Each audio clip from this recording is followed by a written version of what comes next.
Cumprimento a amada igreja com a paz do Senhor. Os irmãos podem tomar os vossos assentos. Queridos, o irmão Gilmar leu o texto que fala da grande tribulação e nós queremos então falar um pouquinho desse tema que traz muita curiosidade a nós, também dúvidas. Sabemos que é um assunto bem extenso e precisa de tempo para nós abordarmos todos os pontos importantes. Mas eu vou abordar aqui alguns que nós temos mais dúvidas, talvez, e que possa nos trazer um panorama melhor do que é a grande tribulação. Como os irmãos já têm conhecimento, eu creio, a tribulação é o período de tempo que começa com a assinatura de paz entre Israel e o anticristo. Quando se fala em anticristo, nós vemos que há uma grande curiosidade. O mundo já deu esse título a vários líderes mundiais. Mas, se nós formos procurar na palavra de Deus, ele vem na tentativa de substituir o Messias para os judeus. Então, nessa perspectiva, ele não deve ser alguém que não esteja ligado às raízes judaicas. Precisa ter origem no judaísmo. Também, esse homem precisa, conforme a palavra de Deus nos diz, se assentar ou assumir o trono em Israel. E para isso precisa de um templo. Os judeus já têm tudo preparado para o terceiro templo judaico. Então são coisas que ainda precisam acontecer para que se inicie a grande tribulação, que é um período de 7 anos. Esse período, ele tem 2 fases. A primeira fase é o que se chama de falsa paz. Quando houver esse assinado entre anticristo e Israel, haverá uma paz no mundo. Haverá uma paz propriamente dita, mas uma falsa paz. Esse homem ou este sistema, ele vai trazer algo que para muitos é a resolução de todos os problemas. E eu fico imaginando os obreiros que estão aqui, que entendem também desse assunto. Nós somos pré-tribulacionistas, como já falamos aqui. Hoje nós temos muitos problemas. Falta de moradia, falta de emprego, falta de muitas coisas. Quando a igreja for tirada da terra, estas vagas, estas casas, estas posições poderão ser preenchidas por outras pessoas que não tinham. Então, para o anticristo vai ter uma certa facilidade de harmonizar o mundo com a saída dos cristãos, principalmente devido à ideologia cristã. O que eles não aceitam, o mundo não aceita. Então, todos os paradigmas eles terão quebrado. Não haverá mais os incômodos com os cristãos. E essa falsa paz vai durar 3 anos e meio, até que Israel entenda, abra os olhos, caiam as escamas dos olhos de Israel e vejam que o anticristo não é o Messias que eles ficaram todos esses anos aguardando. Então iniciará propriamente dita a grande tribulação. E aí todos os flagelos que o Apocalipse nos apresenta começarão a ser uma realidade na terra. Então, irmãos, na Bíblia nós encontraremos várias referências à grande tribulação. Poderemos encontrar simplesmente tribulação em alguns casos. Dia do Senhor também pode ser uma referência à grande tribulação. Dia da ira, dia da angústia, ou tempo da angústia de Jacó, e ira do Cordeiro. Todas estas são referências a este mesmo período que nós queremos falar. Esse é o tempo, meus irmãos, em que o anticristo reinará, e sobre isso há muita especulação. Especulação é quando cada um pensa algo, lê e vai associando alguns versículos e começa a dizer conforme pensa. E o grande problema que nós vemos é que muitos vão para a internet, colocam vídeos, escrevem textos para tentar manipular, outros para amedrontar, outros para causarem um certo desconforto nas pessoas. São vários os motivos para isso, mas cada um quer ter a sua teologia, tendo como base a palavra de Deus. E o anticristo, alguns dizem ser uma pessoa. A Bíblia, ela nos dá uma referência que quase determina que será uma pessoa. Não há um texto que diga com todas as palavras que será. Nós temos esta dificuldade. Outros dizem que é um sistema, e já foi nominado, por exemplo, a inteligência artificial, o Google e tantas outras ferramentas de internet. Então, nós vamos ver o que a Bíblia diz sobre estas coisas. Primeiro vamos encontrar os textos aonde a Bíblia fala sobre esse tempo da grande tribulação. Após o arrebatamento, que a igreja subir, na terra começará então o mais difícil período da história, para nós, a história futura, que é a grande tribulação.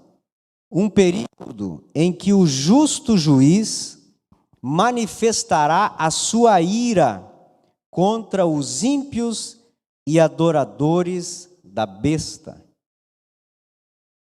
Apocalipse capítulo 6, versículos 16 ao 17, os irmãos que puderem, podem abrir as suas Bíblias, anotarem os textos para nós irmos entendendo melhor.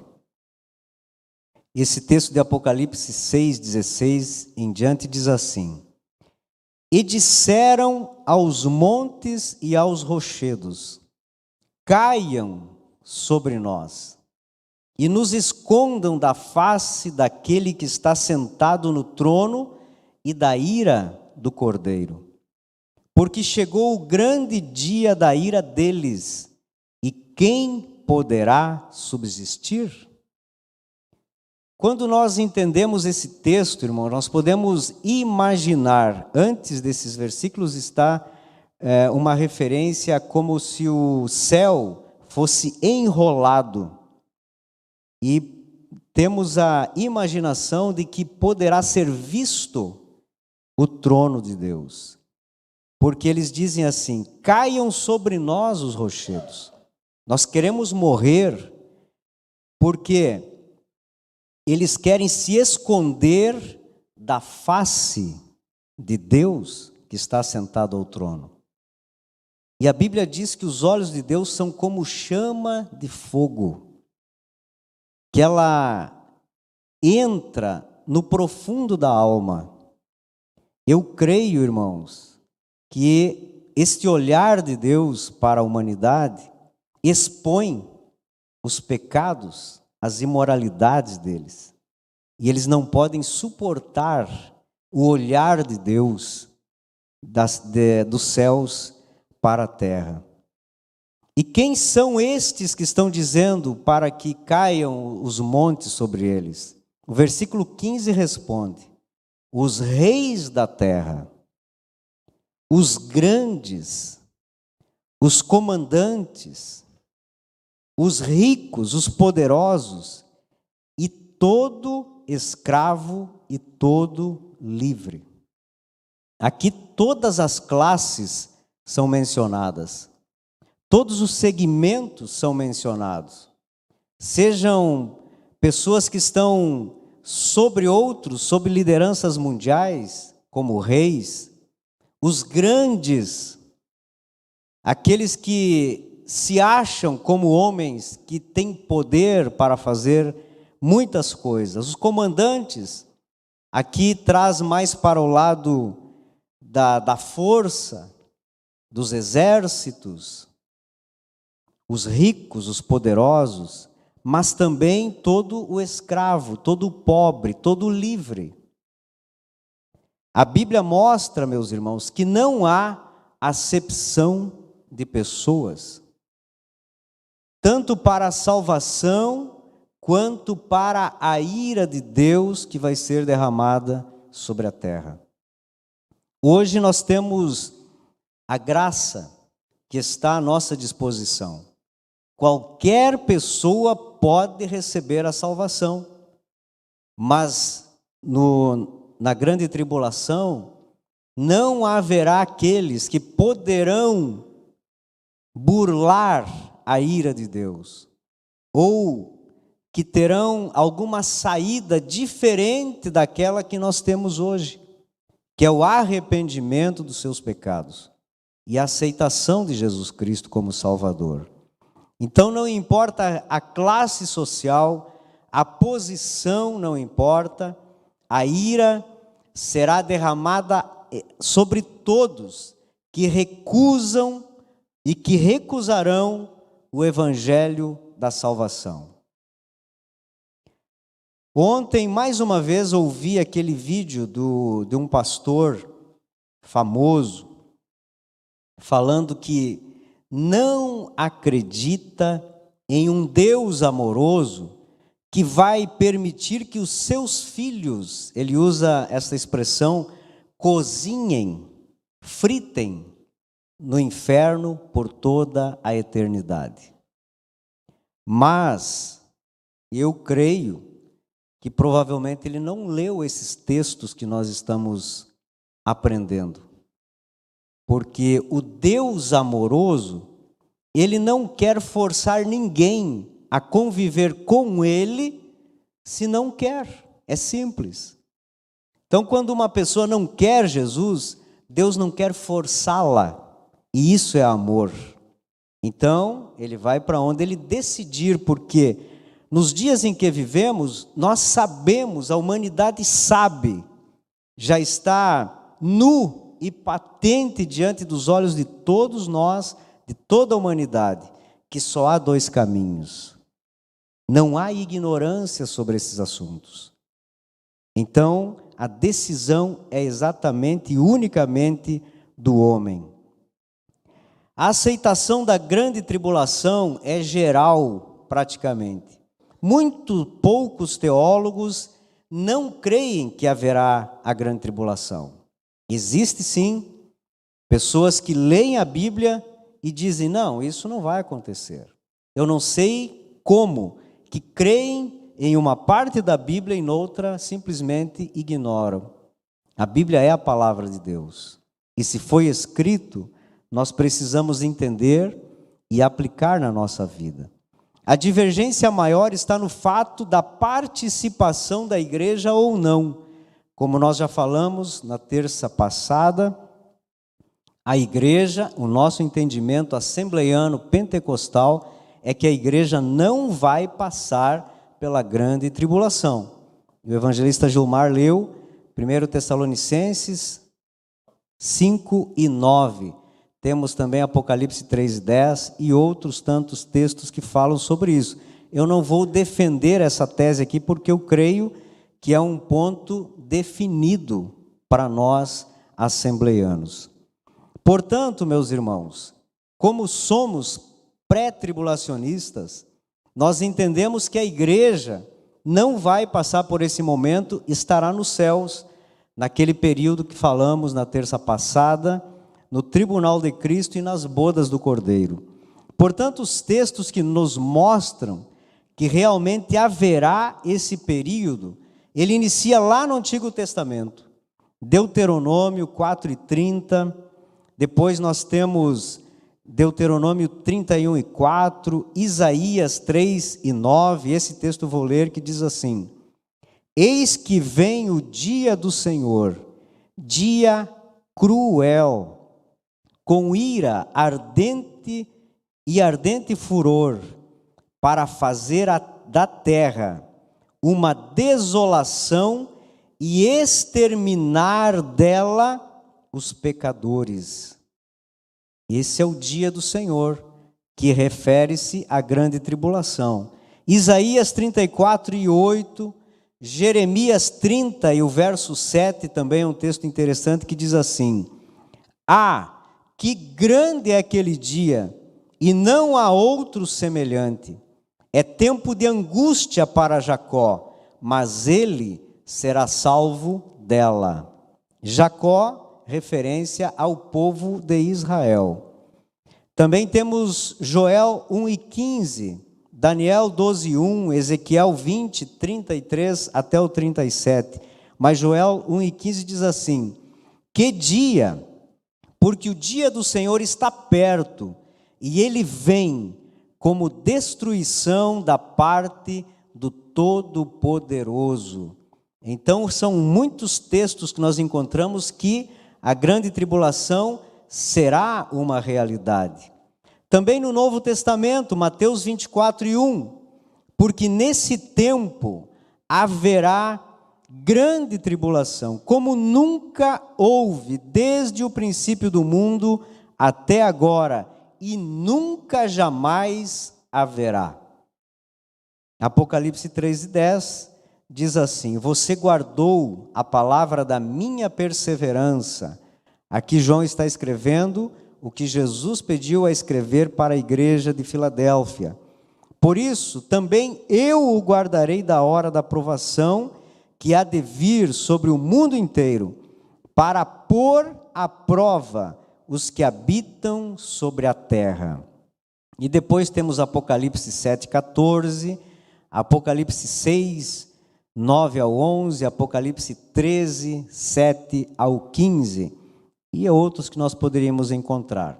Então nós concluímos, irmãos, que realmente a Bíblia afirma que haverá esse tempo.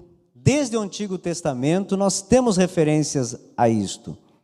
E é um tempo que não será nada agradável para aqueles que enfrentarem esse tempo. Tempo de grande angústia. Será o grande acerto de Deus, acerto de contas de Deus com a humanidade. Se nós já vivemos tempos de angústia, se nós já vivemos tempos de tribulação, mas a Bíblia nos afirma que nós vamos viver um tempo de grande tribulação, de ira de Deus, e se nós lermos Apocalipse dos capítulos 6 em diante, nós vamos ver tudo o que vai acontecer. Para quem lê, para quem entende, não vai querer ficar para a grande tribulação. Mas vamos ver qual é o propósito da grande tribulação. Por que que Deus vai fazer isso? Por que que Deus vai derramar as taças, vai abrir os selos, vai tocar as trombetas? O porquê destas coisas? Primeiro, para a punição dos ímpios. É o acerto de conta de Deus com os ímpios. Deuteronômio, capítulo 30 e o verso 7.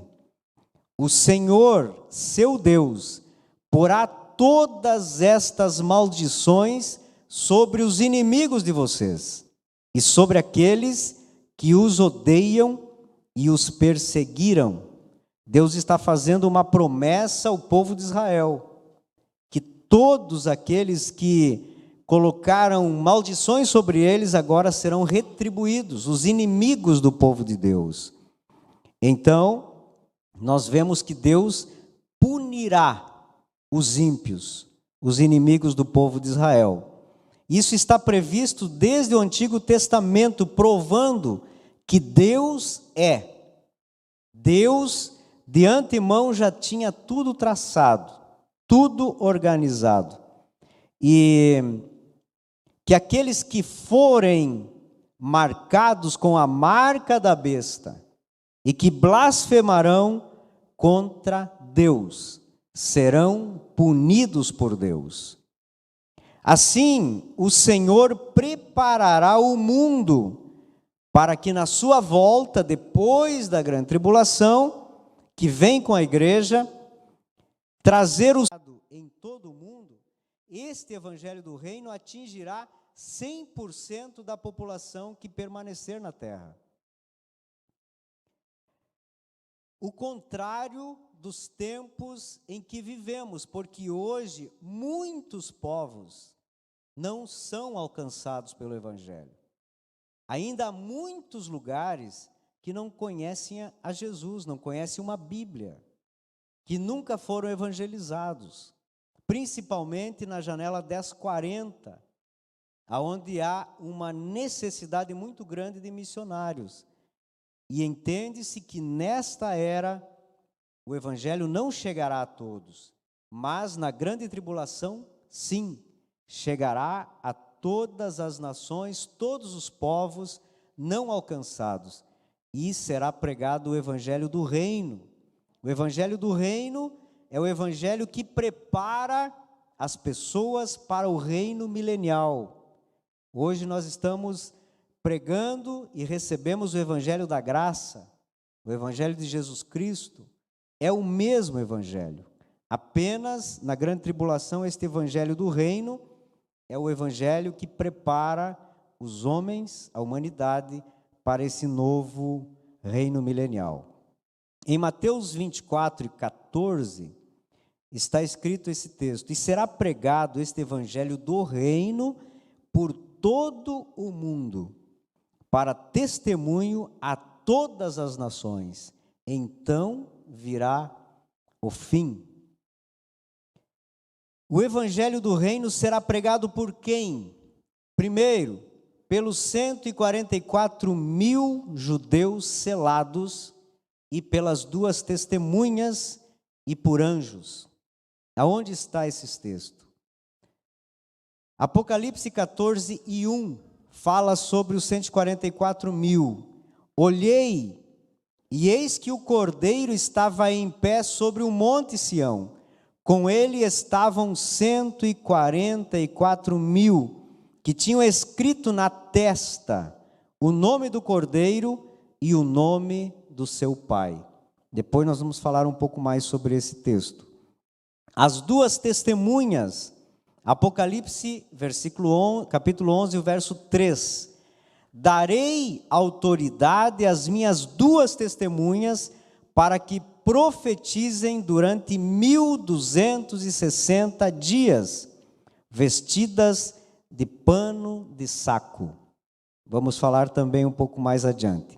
E os anjos, Apocalipse 14, verso 6. Vi outro anjo voando pelo meio do céu, tendo um evangelho eterno para pregar aos que habitam na terra, e a cada nação, tribo, língua e povo. Dá-se a entender, meus irmãos, que os anjos também terão a oportunidade de pregar na terra. Creio eu que nos lugares onde os 144.000 judeus, as 2 testemunhas, não alcançarem para pregar o evangelho, os anjos chegarão, levarão o evangelho até estas pessoas. Então a Bíblia nos dá estas 3 formas de evangelização durante a grande tribulação.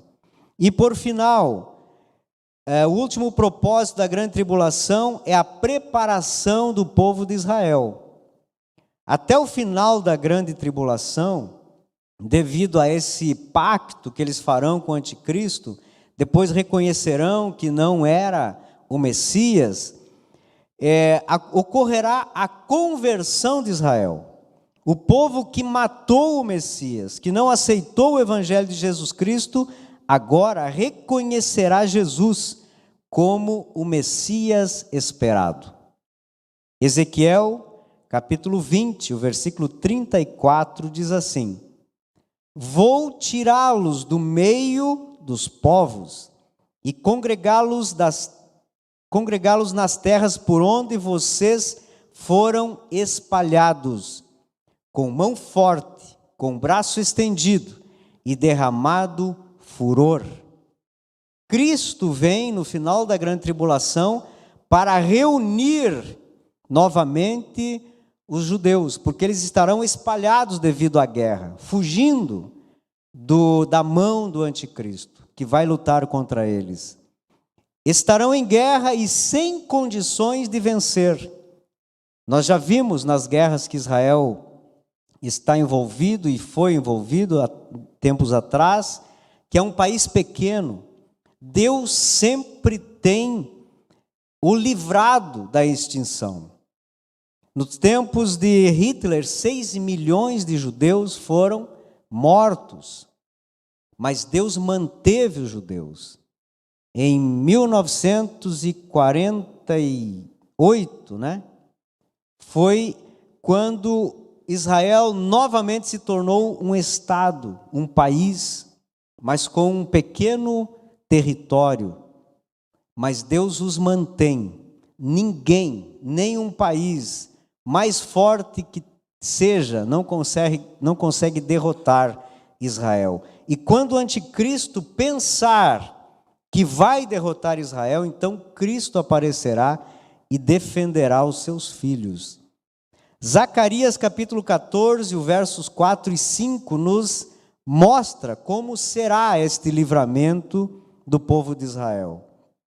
Diz assim: naquele dia os seus pés estarão sobre o monte das oliveiras, que está em frente de Jerusalém, para o leste, os pés de Jesus Cristo.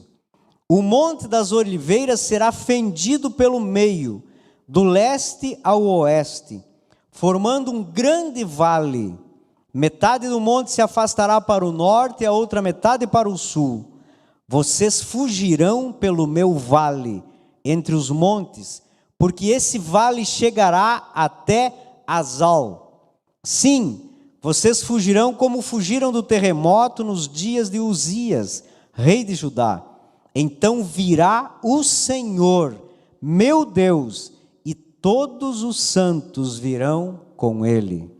Todos os santos é a igreja de Jesus que virá com Cristo. E veremos estas maravilhas do tempo futuro.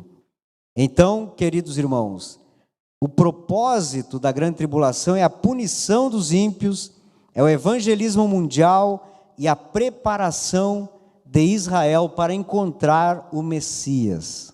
Amém? Mas vamos nos voltar um pouco mais à grande tribulação e algumas coisas que acontecerá. Não temos de forma alguma como ler todos os textos que falam sobre a grande tribulação, mas vamos entender algumas coisas. Haverá um tempo de angústia, principalmente após a metade, após os 3 anos e meio. Serão 1260 dias, onde a grande tribulação será terrível para os moradores da terra. Como o irmão Gilmar leu o verso 19, porque aqueles dias serão de tamanha tribulação, como nunca houve desde o princípio do mundo criado por Deus, até agora e nunca jamais haverá. Para que esta angústia aconteça, o diabo vai se apresentar como uma trindade, uma tríade, porque o diabo, ele terá permissão para dominar todas as ações da terra.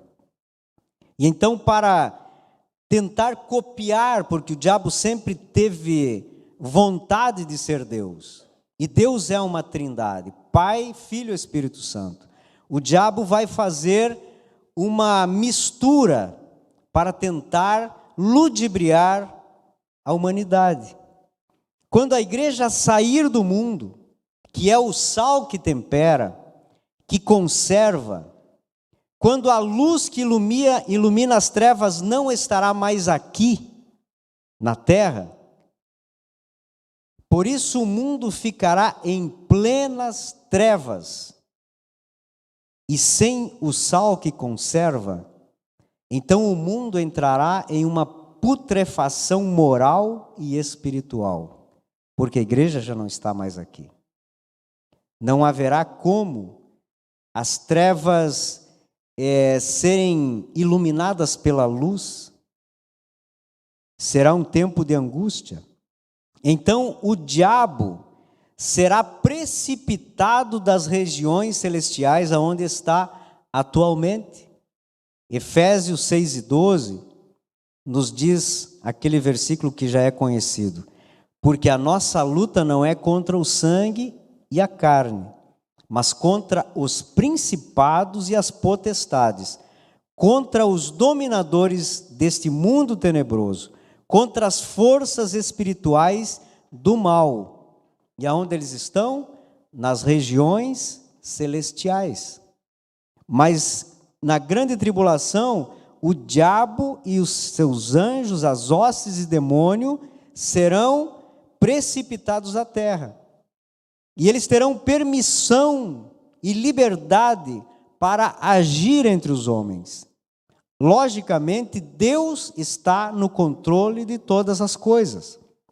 Deus limita a ação do diabo, mas eles terão o poder de fazer o mal para o ser humano. Apocalipse capítulo 12, do verso 9 em diante, nós vamos ler o seguinte: e foi expulso o grande dragão. O grande dragão é a antiga serpente que se chama Diabo e Satanás, o sedutor de todo o mundo. Ele foi atirado para a terra, e com ele os seus anjos. Veja bem, eles estão hoje nas regiões celestiais, mas serão expulsos e atirados para a terra. E eles vêm com grande fúria. Veja o versículo 12 desse capítulo. Por isso alegrem-se, ó céus. A igreja estará nos céus. E vocês que nele habitam. Quem estará habitando nos céus? Mas o texto continua dizendo assim: ai da terra e do mar, pois o diabo desceu até vocês, cheio de fúria, sabendo que pouco tempo lhes resta, 1260 dias. O diabo sabe que há pouco tempo, e ele vai fazer o que mais lhe apraz, que é seduzir o homem, destruir o homem, para que estes sejam condenados. O diabo jamais será como Deus, mas essa frustração do inimigo o faz tentar imitar Deus, porém, não para abençoar, mas para amaldiçoar a humanidade. Ele formará a falsa trindade, não em uma só pessoa como a trindade divina. Satanás formará e liderará uma tríade. E nós vamos ver isso no Apocalipse capítulo 16 e o verso 13, que diz assim: então vi sair da boca do dragão, da boca da besta e da boca do falso profeta, 3 espíritos imundos, semelhantes a rãs. Então aqui nós temos os 3, o dragão, que é o diabo, a besta e o falso profeta. Apocalipse, capítulo 13, versos 1 ao 10, vai falar da besta que emerge do mar. E esta besta é o anticristo, com toda a autoridade que o diabo lhe dará para agir por 42 meses, a metade. E a besta, esta que sai do mar, que emerge do mar, que é o anticristo, ela será adorada pelos homens. Os irmãos que anotaram, depois leiam Apocalipse capítulo 13, dos versos 1 ao 10. Depois, do 11 em diante, fala da besta que emerge da terra, o falso profeta, que exerce a autoridade da primeira besta, que é o anticristo, na sua presença. Quando o falso profeta estiver junto, na presença do anticristo, ele terá a autoridade do anticristo e operará sinais, como, por exemplo, fazer descer fogo do céu, e através desses sinais seduzirá a humanidade. Os homens vão ver a besta, vão ver o falso profeta e vão ser seduzidos por aquilo que eles vão fazer diante dos homens. Então, estes dois, eles estarão aliados ao dragão, ao diabo, e com toda a autoridade sobre a terra, por um tempo, 3 anos e meio, eles terão toda a autoridade na terra. Que triste, irmãos, ver pessoas, podemos imaginar como será. Se hoje uma opressão maligna, se hoje um ataque demoníaco é terrível, mesmo nós tendo como expulsar, repreender, imagina numa situação como nós lemos aqui, aonde eles estarão tendo domínio sobre a terra e sobre os homens. Assim como Cristo veio ao mundo para revelar a glória do Pai, a besta, que é o anticristo, revelará a natureza funesta do diabo, agindo segundo o seu poder. Se o anticristo é um homem, é uma pessoa, ele trará consigo tudo aquilo, aquela natureza dos infernos que seduz o homem. Ele terá muita facilidade de seduzir a humanidade. E com a internet que nós temos hoje, que as notícias são instantâneas, esse homem terá facilidade de falar a toda a humanidade em um só momento. E as suas palavras, as suas ações, o seu carisma vai seduzir a humanidade. Apocalipse capítulo 13, verso 2, a parte B, diz assim: e o dragão deu à besta, quer dizer, o diabo deu ao anticristo o seu poder, deu também o seu trono e grande autoridade.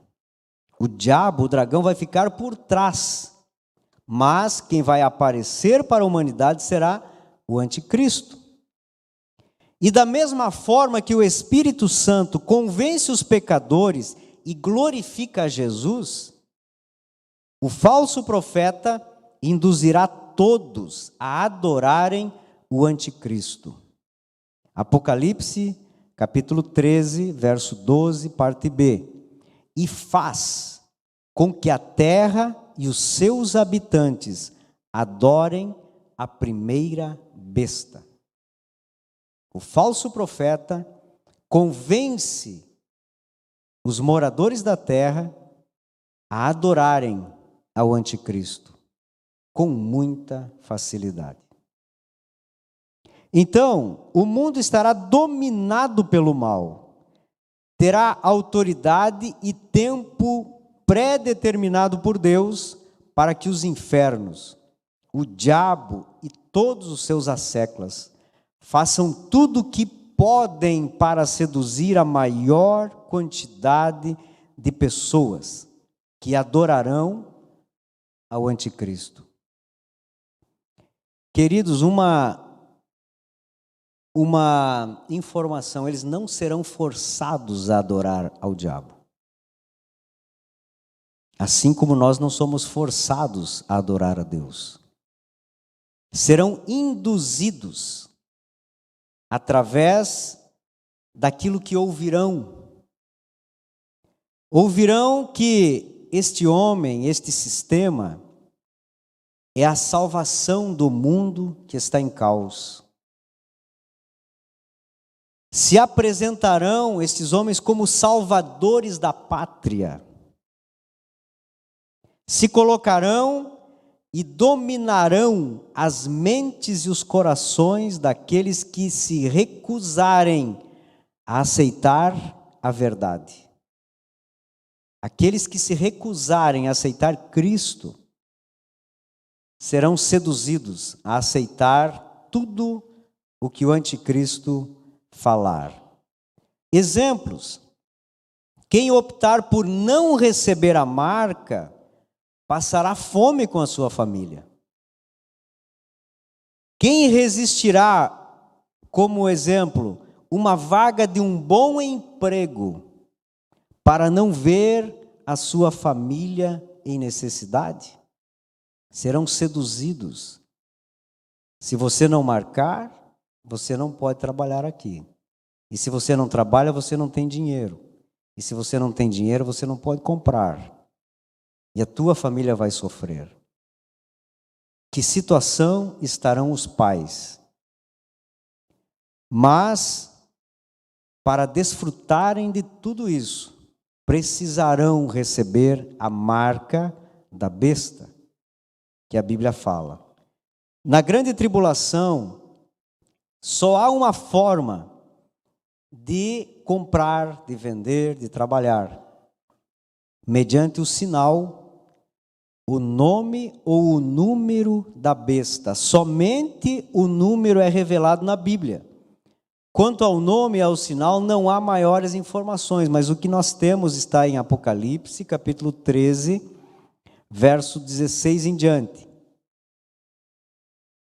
A todos, e aqui, depois desse todos, lista algumas classificações de pessoas, mas a todos, faz com que lhes seja dada certa marca na mão direita ou na testa, para que ninguém possa comprar ou vender, senão aquele que tem a marca, o nome da besta ou o número do seu nome.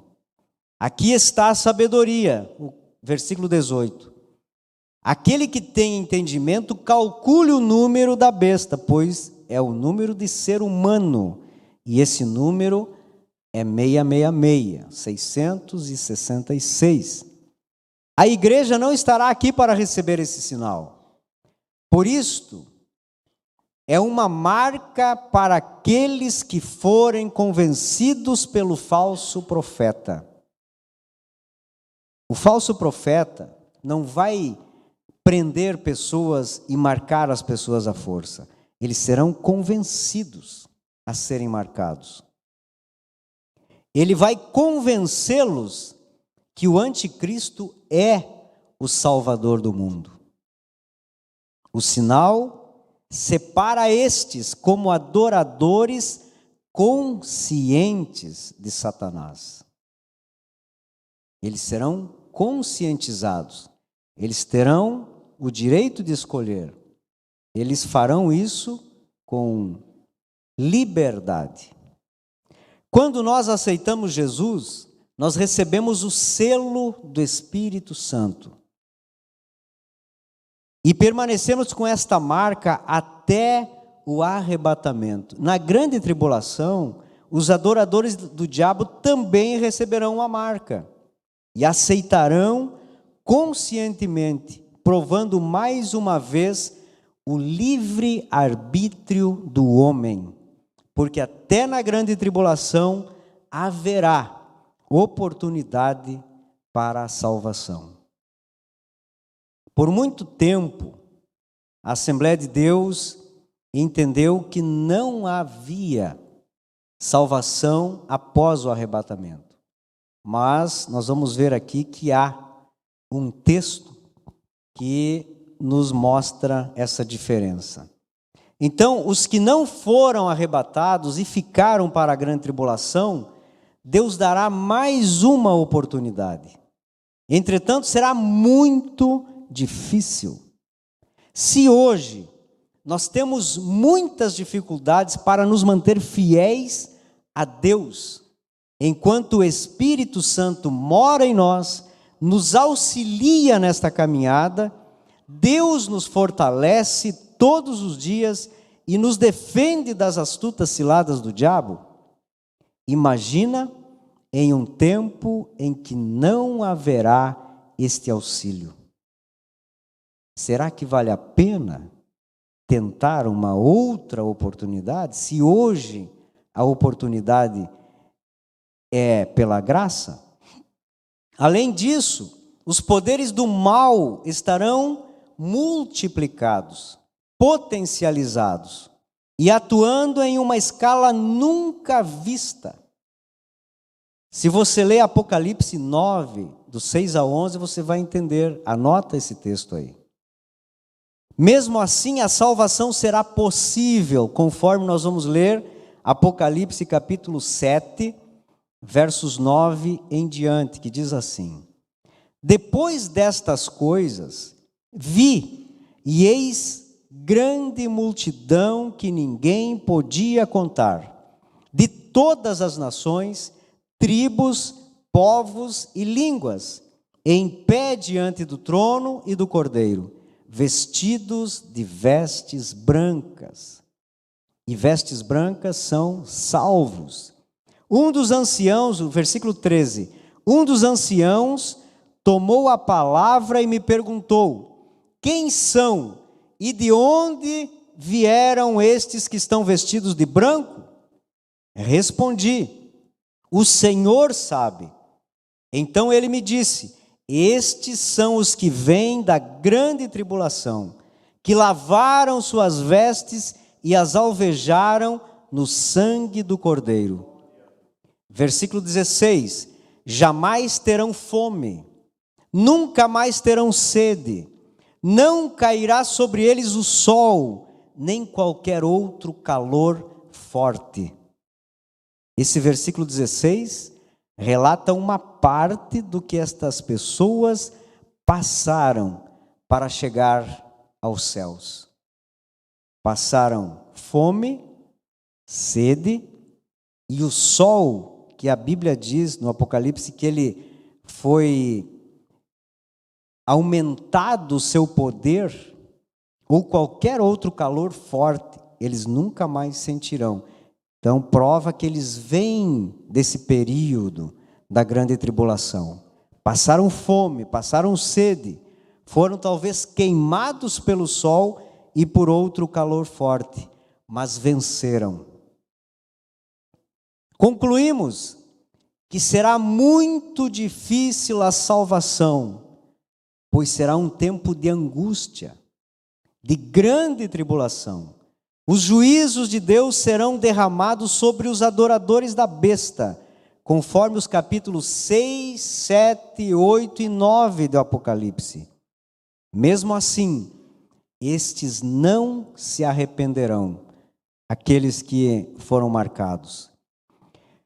Se nós vemos hoje, meus irmãos, existem hoje pessoas que agem e falam porque decidiram viver uma vida contra Deus. É apenas uma amostra daqueles que viverão na grande tribulação. Mesmo enfrentando tudo isso, simplesmente não aceitarão Cristo, não se submeterão a Deus e aceitarão conscientemente a condenação. Serão seduzidos pelas trevas. As religiões satânicas estão cheias de pessoas assim, que decidiram viver para contrariar tudo o que vem de Deus. Não tenho condições de continuar devido ao tempo, mas os 144 mil judeus, eles são marcados por Deus para pregar o Evangelho. Eles não serão marcados para serem livres da perseguição, mas no juízo, quando os juízos forem derramados sobre a terra, eles não serão atingidos, mas serão perseguidos. As duas testemunhas, que é bem interessante essa parte, profetizarão com grande poder e farão sinais e maravilhas. Eles vêm com uma missão. Após cumprir a missão, serão mortos pelo anticristo. Após 3 dias e meio mortos na praça em Jerusalém, eles levantarão e serão recolhidos aos céus. Mas quando eles morrem, haverá festa na terra, porque eles trazem uma palavra de juízo aos moradores. Eles atormentam os moradores na primeira parte da grande tribulação, para que tudo aquilo que eles falarem aconteça na segunda parte da grande tribulação. Para concluir, irmãos, o nosso objetivo não é causar mais dúvidas, não é também trazer pontos polêmicos ou que vai causar debate entre os irmãos. Esse é um assunto que nós continuaremos com dúvidas, continuaremos com outras várias visões, porque cada interpretação ela tem um significado para aquele que interpreta. Nós pegamos vários livros de pastores, escritores, assembleanos que creem como nós cremos, e sempre há algumas coisas que divergem um do outro. Mas nós queremos com prudência estudar esse assunto e nos colocar à disposição da igreja, assim como os obreiros que nós temos aqui que também têm conhecimento desse assunto. Mas para encerrar, eu quero apenas exemplificar. Hoje, o Evangelho da Graça, a salvação, é como se nós ganhássemos uma passagem gratuita, totalmente gratuita, um voo, uma passagem aérea para o paraíso. Não nos custa nada. E é da melhor forma, classe A, primeira classe. Mas na grande tribulação, as pessoas poderão chegar no paraíso, mas farão a pé, em uma estrada muito perigosa, que lhe custará a vida, com grande probabilidade de não suportar todas as angústias e as tribulações que sofrerão. O custo é muito alto. Então a nossa decisão por Cristo deve ser hoje, agora, para que nós não enfrentemos a grande tribulação. Deus tem salvação a todos nós e não vale a pena esperar para ver como será. É hoje a oportunidade que nós temos de ver Deus, ver Cristo e ser galardoado por Cristo, ainda logo após o arrebatamento no tribunal de Cristo. Amém? Nos coloquemos em pé. Vou pedir ao pastor Argemiro que ore a Deus, ore pelos irmãos, encerre o nosso culto mais uma vez. A paz do Senhor, meus irmãos. Está muito bom, sentado, ouvindo a palavra, os ensinamentos. Tem alguém que tem alguma necessidade, quer passar aqui na frente, nós vamos orar em teu favor. Alguém que está necessitando, quem sabe parou no caminho, não é? Outros querem aceitar Jesus, com toda a liberdade. Antes do término desse culto, nós queríamos orar por ti. Se tem alguém, passe. É um culto de terça, pelo que eu percebi, a maioria, ou quase na totalidade, são crentes. Mas precisamos também, antes de encerrar, fazer esta oração em teu favor, se tu veio hoje com esse sentimento de receber a tua bênção. Tem alguém? Não tendo, vamos orar, agradecer a Deus por esta boa e abençoada palavra. Oramos. Eterno Deus e Pai, muito obrigado, Senhor, por sermos escolhidos por Ti. Não passaremos esses momentos de angústia, porque entendemos e aceitamos que somos Teus filhos, gerado no reino do amor de Deus. Que cada irmão que ouviu esta palavra possa sair daqui com seu coração ardendo, com uma chama de se preparar para irmos para o céu. A Bíblia diz que nós, em todo tempo, precisamos estarmos com as nossas vestimentas alvejadas. Querido Deus, abençoa a tua noiva, a igreja do Senhor que ama a palavra, abençoa os obreiros, abençoa todos que trabalham na seara do Mestre. Eu oro em nome de Jesus. Amém. Que o amor de Deus e a graça do Senhor Jesus Cristo e a comunhão do Espírito Santo seja com cada um de nós. Digam todos. Amém. Amém. Deus abençoe.